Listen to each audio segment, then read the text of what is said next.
Mesdames, Messieurs, bonjour. C'est la 63e séance du Salon financier. Emmanuel Derial pour la présentation.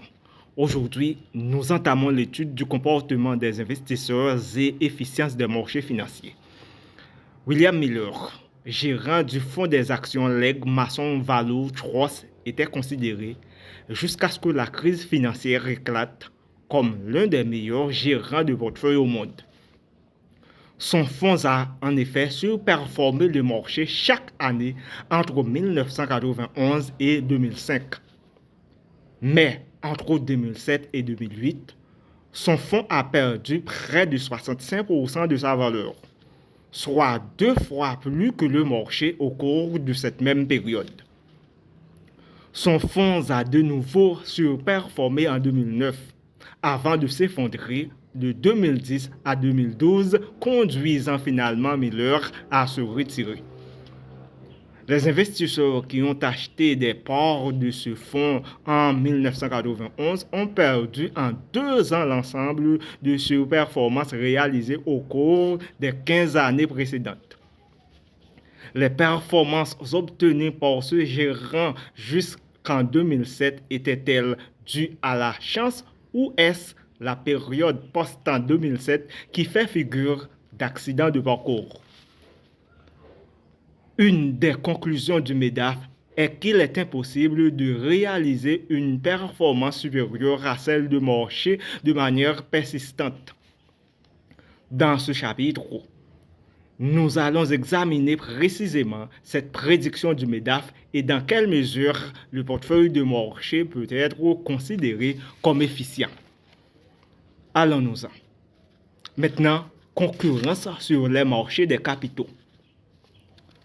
Afin de comprendre le rôle de la concurrence dans le cadre du MEDAF, il est utile d'examiner comment le comportement des investisseurs conduit à l'équilibre des marchés. Maintenant, l'alpha d'une action. Considérons tout d'abord que le marché était efficient.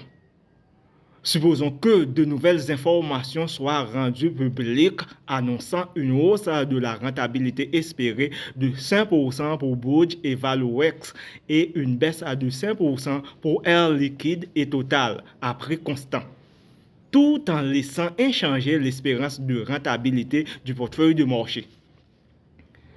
Il est apparu alors que le portefeuille de marché n'est plus efficient. Pour un même niveau de risque, il est en effet possible de détenir un portefeuille dont la rentabilité espérée est plus élevée pour un risque identique. Les investisseurs modifient donc la composition de leur portefeuille pour qu'il continue d'être efficient. Afin d'améliorer la performance de leur portefeuille, les investisseurs détenant initialement le portefeuille de marché comparent la rentabilité espérée de chaque titre avec sa rentabilité exigée obtenue à partir du MEDAF.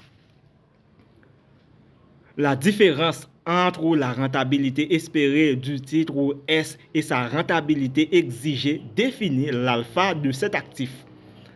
Alpha S est égal à l'espérance de rentabilité S moins le taux S. Lorsque le portefeuille de marché est efficient, tous les titres et tous les portefeuilles sont sur la droite du MEDAF et leur alpha est nul. Au contraire, lorsque le portefeuille de marché n'est pas efficient, les alphas de certains titres et de certains portefeuilles sont non nuls et les investisseurs peuvent détenir un portefeuille plus performant que le portefeuille de marché. Le ratio de Sharpe d'un portefeuille augmente lorsqu'il contient des titres dont la rentabilité espérée dépasse la rentabilité exigée, ce qui est le cas lorsque ces actifs ont un alpha positif. Ce résultat peut également être obtenu en vendant à découvert les titres dont les alphas sont négatifs. Face à la situation décrite, les investisseurs rationnels détenant initialement le portefeuille de marché vont acheter des actions Budge et ValueX et vendre des actions Air Liquide et Total. Ces opérations provoquent la hausse du prix des actions demandées et la baisse du prix des actions offertes, ce qui modifie les rentabilités espérées de ces titres. Lorsque le prix d'une action augmente, le rendement baisse, tout comme le taux de plus-value espéré et inversement. La rentabilité espérée varie donc en sens inverse du prix. Les recompositions de portefeuille conduisent par conséquent à une baisse de rentabilité espérée des titres à alpha positif et à une hausse de celle des titres à alpha négatif. Ces ajustements se poursuivent jusqu'à ce que le marché soit de nouveau à l'équilibre, c'est-à-dire lorsque tous les titres sont revenus sur la droite du MEDAF et que le portefeuille de marché est de nouveau efficient. Merci de nous avoir prêté attention. Au revoir.